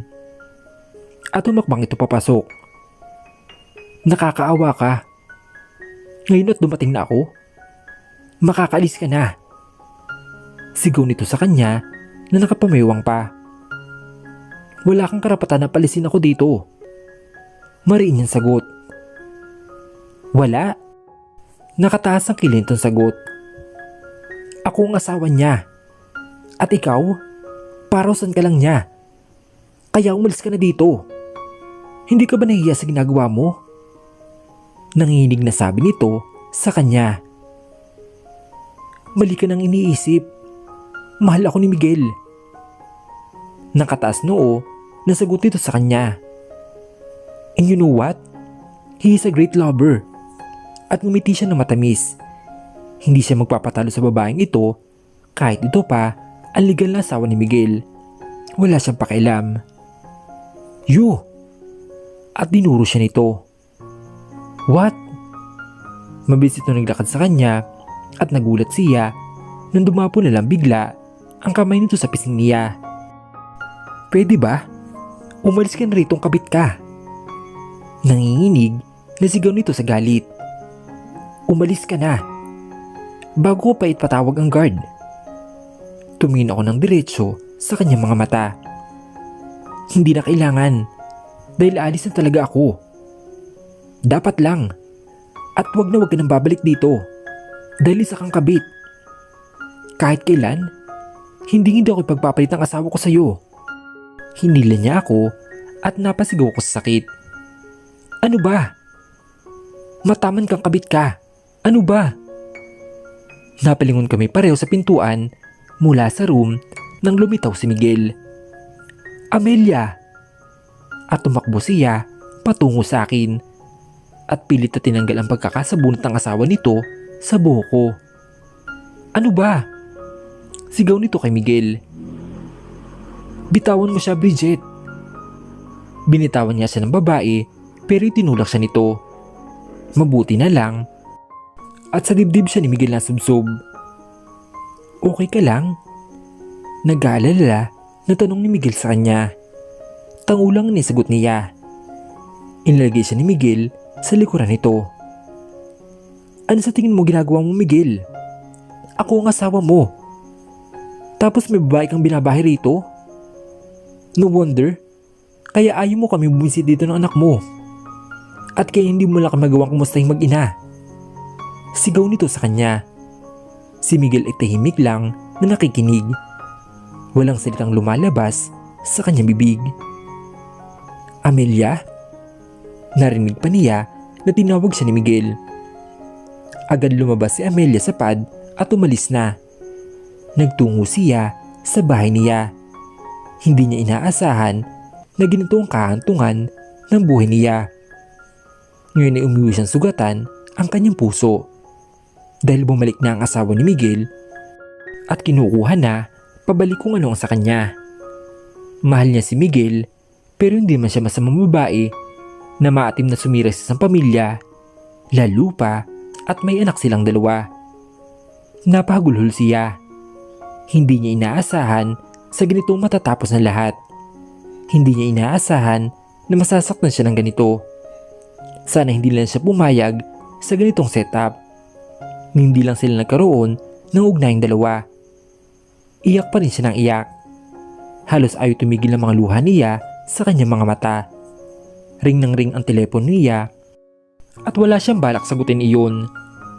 Maghapos siya nakahiga at umiiyak lang ni hindi niya magawang magutom dahil sa kirot na nararamdaman niya. Matulong lumipas sa mga araw at mahigit isang buwan na rin simula nung huling araw na nakita sila ni Miguel. Walang lumabas iskandalo, marahil ay pinakusapin ni Miguel ang asawa nito na tumahimik na lang at pinakasama nito ng maganda.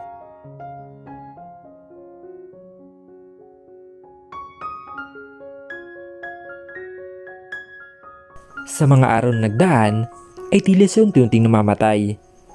She miss him badly.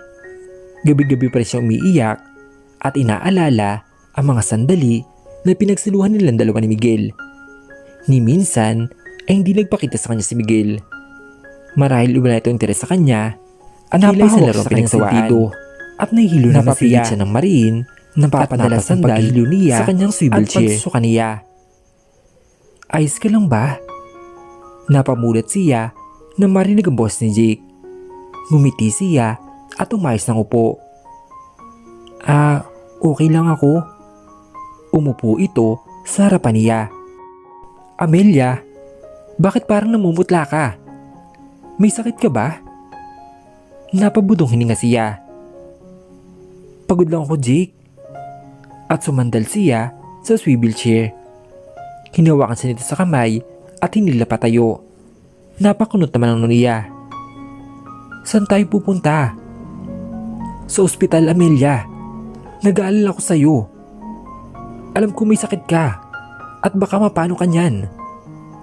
Iginaya siya nito papasok sa kotse. Okay nga lang ko, Jake. Baka kailangan ko lang magpahinga. Idiretso mo lang ako sa bahay. Not this time, darling. Ako ang masusunod ngayon. At ngitian siya nito. Wala siya nagawa kundi magpahinuhod na lang dito na pumunta sa ospital. Pagkarating sa ospital ay kagad sinuri siya ng doktor. Pinapasok ni si Jake sa loob bago sinabi ang resulta. Malawak ang ngiti ng doktor nang balingan silang dalawa. Great news! Buntis ka, Amelia! Sabi ng doktor sa kanya. Ano? Buntis ako? Para akong binuhusan ng malamig na tubig sa aking narinig. I am 2 months pregnant. Agad nalukot ang mukha ko at napaikbi. Yumuko ako upang may tago ang mga luha ko. Agad naman ako nilipitan ni Jake at hinaplos ang likod ko. Tama na, Amelia. Huwag ka nang umiyak. Halos pabulong na sabi niya. Tumingin ako sa kanya. Kitang-kita kong sakit sa kanyang mga mata. I'm sorry. Sabi ko at yumakap ako sa kanya. Don't be sorry. Pag-aalala niya kay Amelia, habang patuloy pa rin siya umiiyak. So sino ang ama? Nanatili pa rin ako na nakayakap sa kanya. Sasabihin ko ba sa laking ito? Mas lalo lumakas ang hikbi niya dahil hindi niya alam ang gagawin niya. Hindi niya nakakala na may mabubuo. Ang alam niya ay gumagamit ng proteksyon si Miguel. Inharap siya ni Jake sa kanya at mataman siyang tiningnan habang patuloy pa rin umaagos ang mga luha niya sa kanyang mga mata. Pinunasan nito ang mga luha niya sa mata gamit ang thumb finger nito. Amelia, sabihin mo nga sa akin, sino ang ama na dinadala mo? At para may barasal mo na nito. Kitang kita niya ang galit nito sa mga mata. Napaikbi siya. Si Miguel.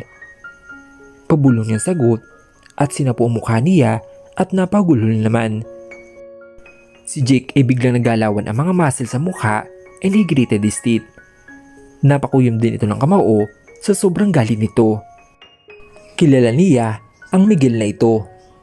Isa itong kilalang negosyante sa lipunan at kinikilalang beast pagdating sa mga babae. Kapag may babaeng natipuhan ay liligawan. Tapos pag nakuha ng gusto ay kagad itong iiwanan. Bagamat may asawa na ito ay nagagawa pa nito makipagrelasyon sa kung sino-sino. At balita niya ay may anak na rin ito sa kanyang asawa na nasa ibang bansa nakatira. Parang gusto niyang manuntok sa puntong iyon. Ang babaeng minahal niya ay sa lalaking ito lang napunta. At ang masakit pa ay buntis na ang mahal niyang si Amelia. Tumaas baba ang dibdib niya sa sobrang galit. Kitang-kita niya sa mga mata ni Amelia ang sakit na nararamdaman. At nasasaktan siya para dito.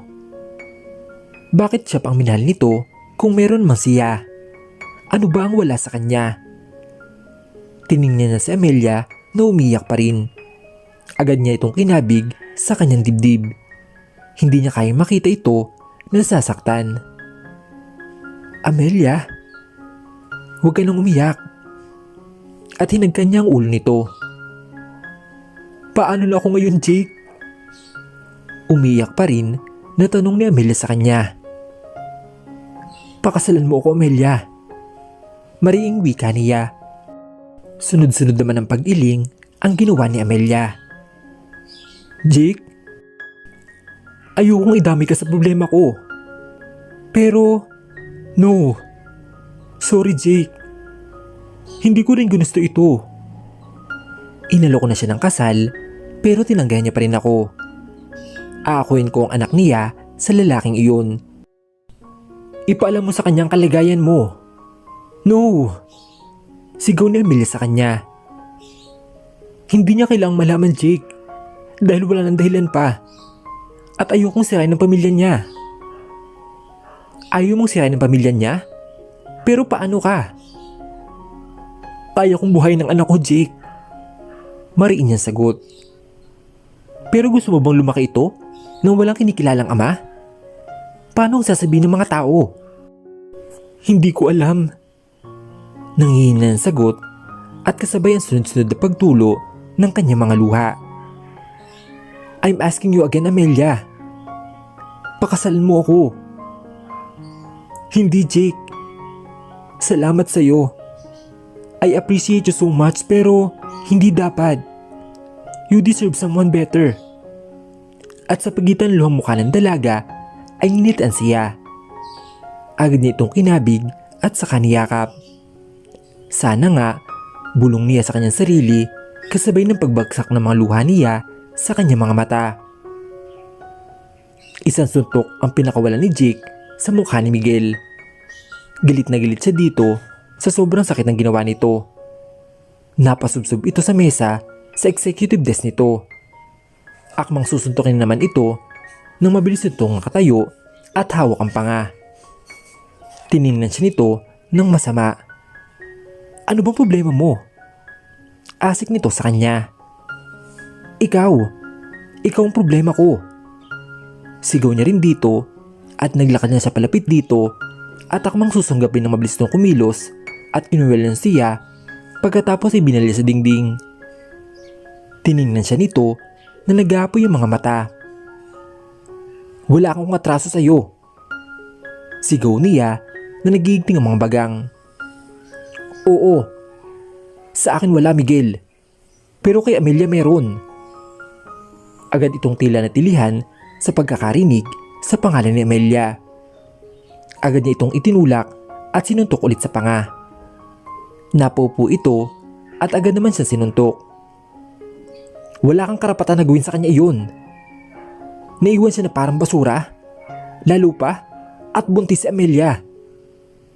Tumaas baba ang dibdib ni Jake habang nakahawak sa kwelyo nito. Inupan niya ito sa tiyan at gustong gusto niya itong patayin sa sobrang galit. Halos nanginginig ang buong katawan niya sa matinding galit. Ibinagsak niya ito at saka tumayo na at umalis sa opisina ni Miguel. Abala si Amelia sa panonood ng isang Hollywood movie at printing nakaupo sa sopa na nakatas pa mga paa sa mesita. 10:00 na ng umaga. Nag-absent muna siya sa opisina dahil gusto niya magpahinga. Nakapokus siya sa panonood nang biglang bumukas sa pinto. Pabalya ang pagbukas na kung sino man dito, kaya gumawa ng malakas na ingay. Nagulat siya na makita si Miguel na pumasok dito. Tila unti-unti bumalik sa lahat ang sakit ng pagkakita niya rito.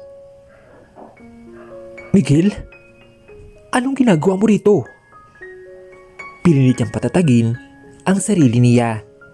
Pinipigilan niya ang sarili na takbuhin ito at saka yakapin. Mataman siya nakatingin dito.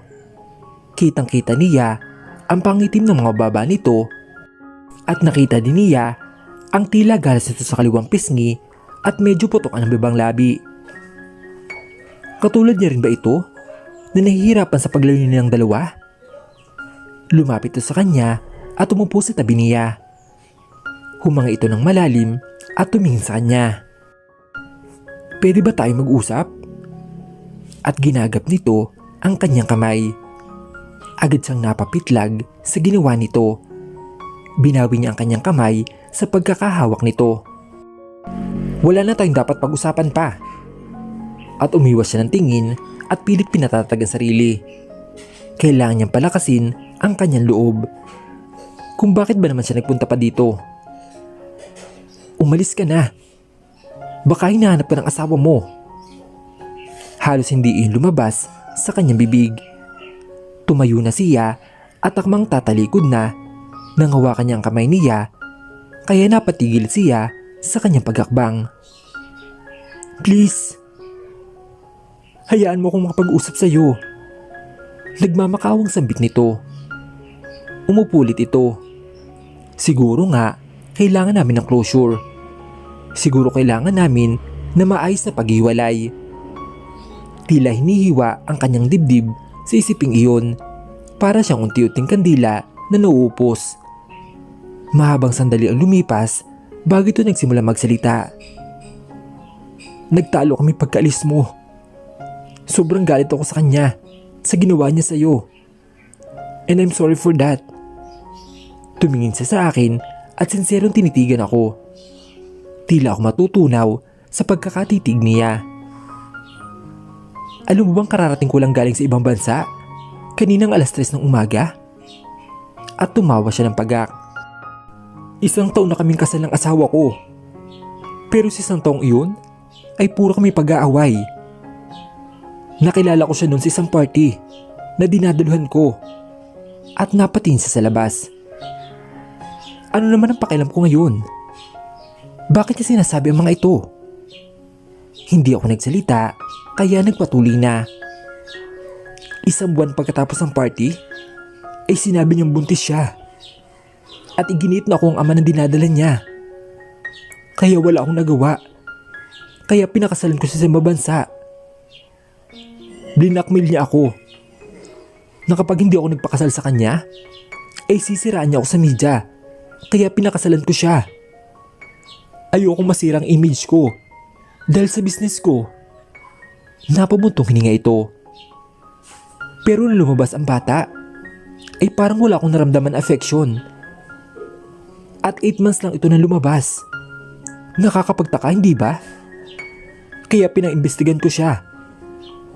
Nakita ni Amelia kung paano nagalawan ang mga muscle nito sa mukha. Pina-DNA test ko ang bata nang hindi niya alam. At hindi kami nag-batch dalawa. Nagtakis ang mga bagang nito at ikinuwim ang kamao. Pinikot niya ako, Amelia. At ako naman si tanga ay agad akong naniwala. Kaya ako hindi nakapunta sa iyo agad.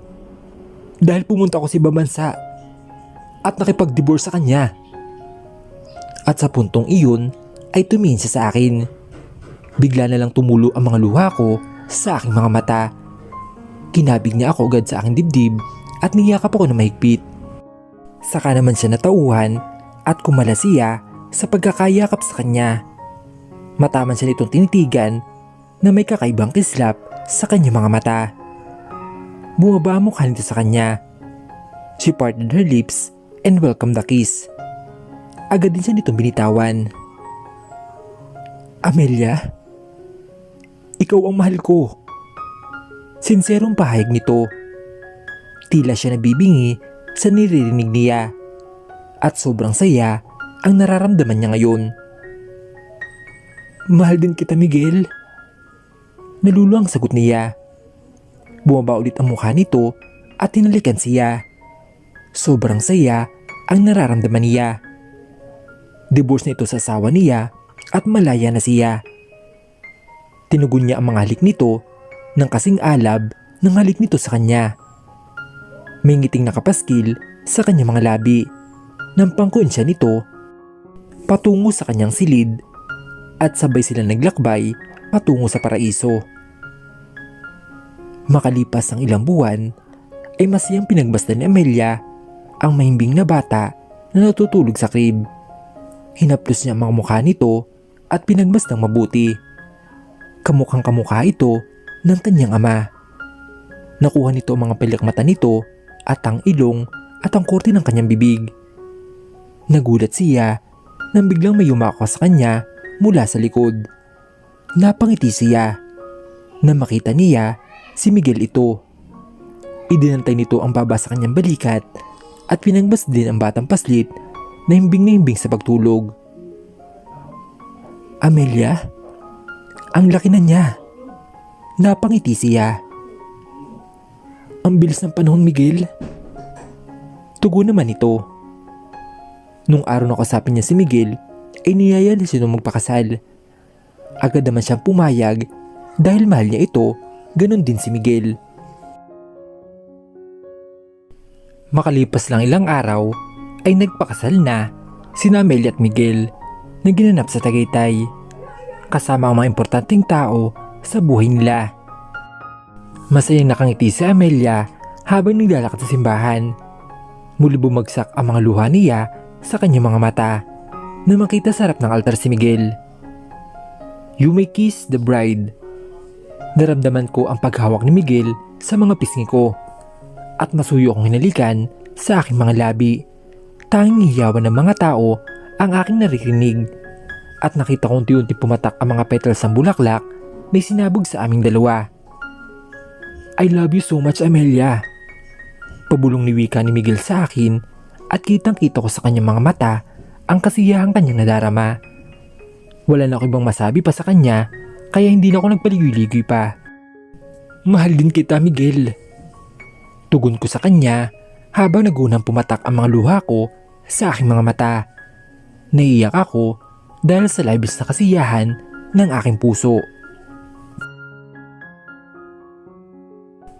Sa buhay natin, hindi mawawala ang pagsubok na ating harapin at maaari makapagpalunod sa atin. May pagkakataon na papasok tayo sa isang maling desisyon na maaaring sumira sa ating reputasyon. Ngunit hindi pa huli ang lahat upang ito ay tama. May mga bagay na sa pakiramdam mo ay tama, ngunit sa mata ng iba, ito ay mali. Mga bagay na pilit mong nilalabanan, ngunit buong mundo ang humahadlang. Tulad na nangyari sa aking buhay. Aksidenteng nahulog sa isang maling relasyon, aksidenteng umibig, at bumuo ng isang inosenteng pagmamahal. Ngunit ito ay dahil sa mga problemang aking pinagdadaanan noon, kaya hinayaan ko ang aking puso na mahulog sa inakala kong tamang tao. Hindi ko nais sabihin na tama ang naging desisyon ko. Hindi ko ninais na ipahiwatig sa mundo na kailangan mong ipaglaban ang isang bagay na mali dahil iba-iba tayo ng landas. At ako ang magmumulat sa kwento ng aking buhay na huwag mong ipilit ang isang maling pag-ibig. Huwag mong ipilit na tanggapin ng tao ang pag-ibig na pinaglalaban mo sa isang mapanghusgang mundo. Dahil sa huli, ikaw at siya lang ang masasaktan. Ikaw at siya lang ang mahihirapan. At ang masakit ay may isang inosenteng bata ang maaaring madamay sa iyong kasakiman. Walang ibinigay ang tadhana na perpektong buhay. Hindi lahat ng tadhana ay nagkakaroon ng tamang katapusan. Kung minsan, nauwi pa ito sa isang mapait na iyakan. Kaya wag mong ipaglaban ang alam mong hindi tama. Dahil kung kayo talaga ang nakatadhana sa isa't isa, kayo ang magsasama hanggang sa wakas. At tadhana na ang gagawa ng paraan upang kayo ay lumigaya. Mabilis na lumipas ang 3 taon. Tila ang mga nakaraan ay kahapon lang nangyari. At ang mga bagay na sinugat sa akin ng mundo ay nanatiling malaking pilat sa aking puso. At dahil doon, ay naging matatag ako. At dyan po nagtatapos ang kwentong pag-ibig ni Amelia at Miguel. Naway may napulot kayong aral at inspirasyon na nagpantig sa inyong mga puso. Hanggang sa muli, mga kaibigan. Paalam!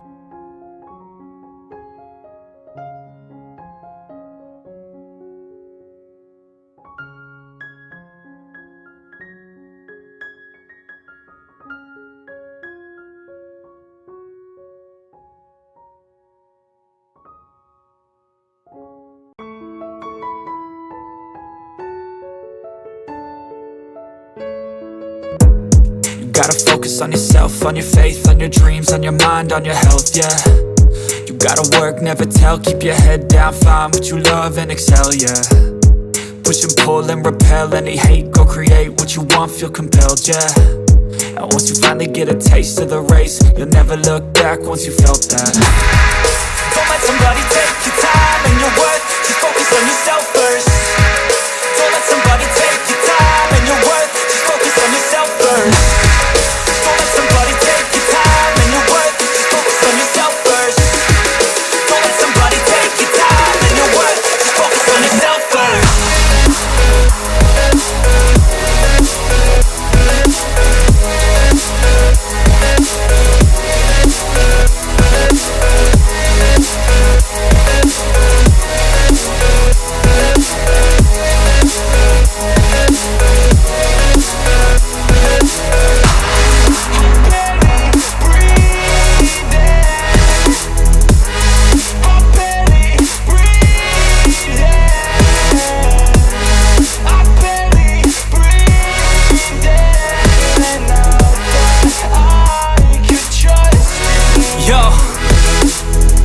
About others way before myself, yeah. I guess that's why I feel like I go through hell, damn. Wasting time on your dreams instead of mine, yeah. About to turn this franchise around on a dime, man. It's all about finding your right state of mind. It's all about turning the worst into fine. It's all about time and the work and the climb. From the thirst we will rise, I'm immersed in this life. Don't let somebody take your time and your worth, just focus on yourself first.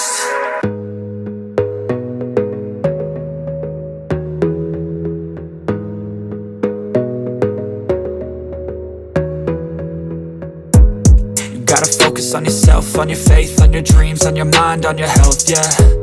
You gotta work, never tell, keep your head down, find what you love and excel, yeah. Push and pull and repel any hate, go create what you want, feel compelled, yeah. And once you finally get a taste of the race, you'll never look back once you felt that. Don't let somebody take your time and your worth, just focus on yourself first. Don't let somebody take your time and your worth, just focus on yourself first.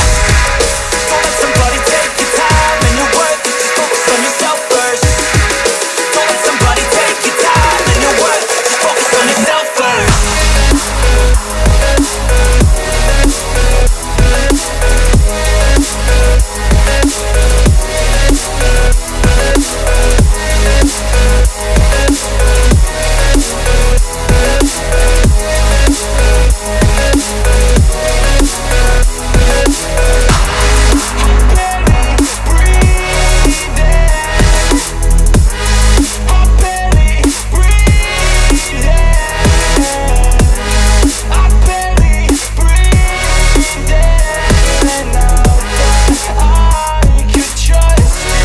Yo, I think about others way before myself, yeah. I guess that's why I feel like I go through hell, damn. Wasting time on your dreams instead of mine, yeah. About to turn this franchise around on a dime, man. It's all about finding your right state of mind. It's all about turning the worst into fine. It's all about time and the work and the climb. From the thirst we will rise, I'm immersed in this life. Don't let somebody take your time and your worth. Just focus on yourself first. Don't let somebody take your time and your worth. Just focus on yourself first. Don't let somebody take your time and your worth. Just focus on yourself first. Don't let somebody take your time and your worth. Just focus on yourself first.